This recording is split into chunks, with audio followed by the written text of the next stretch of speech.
Asia के दो बड़े देशों चीन और भारत के बीच हिमालय की गोद में स्थित नेपाल का इतिहास इस क्षेत्र के अन्य देशों से अलग है। जब नेपाल के दक्षिण में स्थित देश विदेशी अधीनता में थे, तब भी नेपाल एक स्वतंत्र राष्ट्र बना रहा।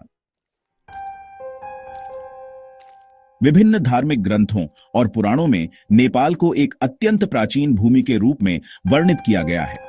यहाँ की पर्वत श्रृंखलाएं और उपत्यकाएं लगभग 13 करोड़ वर्ष पहले बनी थीं, जहां बाद में जीवों का आकर्षण बढ़ा। नेपाल नाम का पहला उल्लेख अथर्व परिशिष्ट में मिलता है। यद्यपि इस ग्रंथ की सटीक तिथि नहीं ज्ञात है, लेकिन इसे ईसा पूर्व 500 से 600 के बीच का माना जाता है।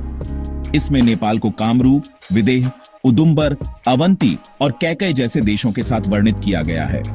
मूल सर्वास्तिवाद नामक बौद्ध ग्रंथ विनय वस्तु में भी नेपाल का उल्लेख है, जहां बताया गया है कि भगवान बुद्ध के समय उनके अनुयायी व्यापारी नेपाल आए थे। महाभारत के वन पर्व में भी नेपाल को एक विषय राज्य के रूप में वर्णित किया गया है। जैन ग्रंथ आवश्यक सूत्र और कौटिल्य का अर्थशास्त्र, जो कि ईसा पूर्व 4वीं शताब्दी का है, उसमें भी नेपाल का उल्लेख मिलता है।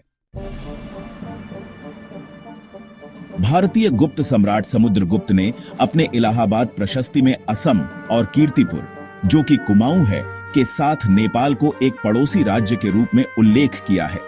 आगे के सभी स्रोतों में नेपाल को स्वतंत्र राज्य के रूप में ही वर्णित किया गया है। नेपाल के शिलालेखों में विक्रम संवत 522 के बाद नेपाल शब्द का उल्लेख मिलता है। इससे स्पष्ट होता है कि यह देश प्राचीन समय से ही नेपाल नाम से जाना जाता रहा है। पौराणिक मान्यता के अनुसार सत्य युग में नेपाल को सत्यवती, त्रेता युग में तपोवन, द्वापर युग में मुक्ति सोपान और कलयुग में नेपाल कहा जाता है। अथर्व वेद में नेपाल नाम का पहला उल्लेख मिलता है। कुछ विद्वानों के अनुसार यह शब्द संस्कृत के नेपाले से बना है, जिसका अर्थ होता है पहाड़ की जड़ या पैरों में निवास। वहीं कुछ लोग मानते हैं कि यह शब्द तिब्बती नियमपाल से आया है, जिसका अर्थ है पवित्र भूमि।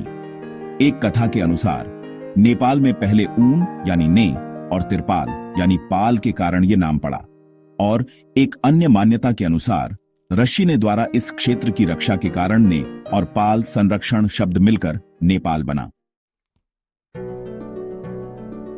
काठमांडू घाटी में मिले नवपाषाण कालीन उपकरणों से यह ज्ञात होता है कि नेपाल में मानव का निवास कम से कम 9000 वर्ष पहले से रहा है। किरात लोग हिमालय, पहाड़ और जंगलों के मूल निवासी हैं।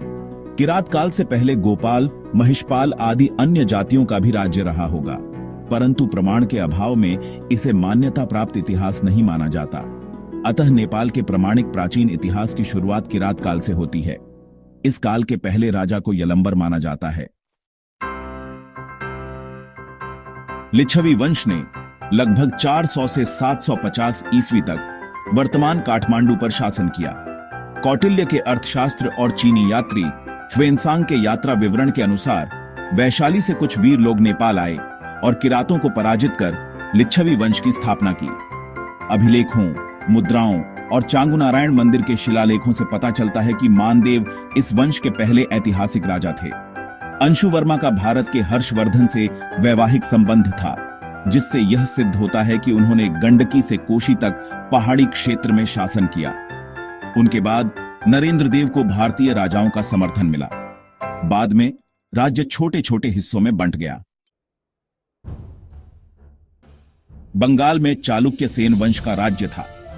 उनके सेनापति नान्यदेव ने तिरहुत में राज्य स्थापित किया और सिमरौनगढ़ को राजधानी बनाया। शुद्धिन तुगलक के आक्रमण के भय से हरिसिंहदेव नेपाल आए और उनकी पत्नी राजल देवी ने अपने जवाई जयस्थिति मल्ल को मल्ल वंश की सत्ता सौंपी। वीसम 1799 में गोरखा नरेश नरभूपाल शाह की मृत्यु के बाद उनके पुत्र पृथ्वी नारायण शाह ने राज्य संभाला और नेपाल के एकीकरण की योजना बनाई। वीसम 1800 में उन्होंने नुवाकोट पर पहला आक्रमण किया, पर हार गए। वीसम 1001 में दोबारा हमला कर विजय प्राप्त की। वीसम 1814 और 22 में कीर्तिपुर के युद्ध में हार का सामना करना पड़ा। इस युद्ध में सेनापति कालू पांडे मारे गए और भाई सुरप्रताप की आंख फूट गई। विषम 1022 में कीर्तिपुर जीत लिया। विषम 1025 भाद्र शुक्ल चतुर्दशी को काठमांडू पर इंद्रजात्रा के दिन हमला कर विजय पाई। इसके बाद उन्होंने ललितपुर, जो कि अश्विन 22 को, और भक्तपुर कार्तिक में पर भी विजय पाई। सुगौली संधि को रद्द कर पुनः विशाल नेपाल की स्थापना 31 जुलाई 1950 यानी विषम 2007 साउन 16 को नेपाल भारत संधि के जरिए हुई, जो कि संधि के बिंदु नंबर 8 में उल्लिखित है।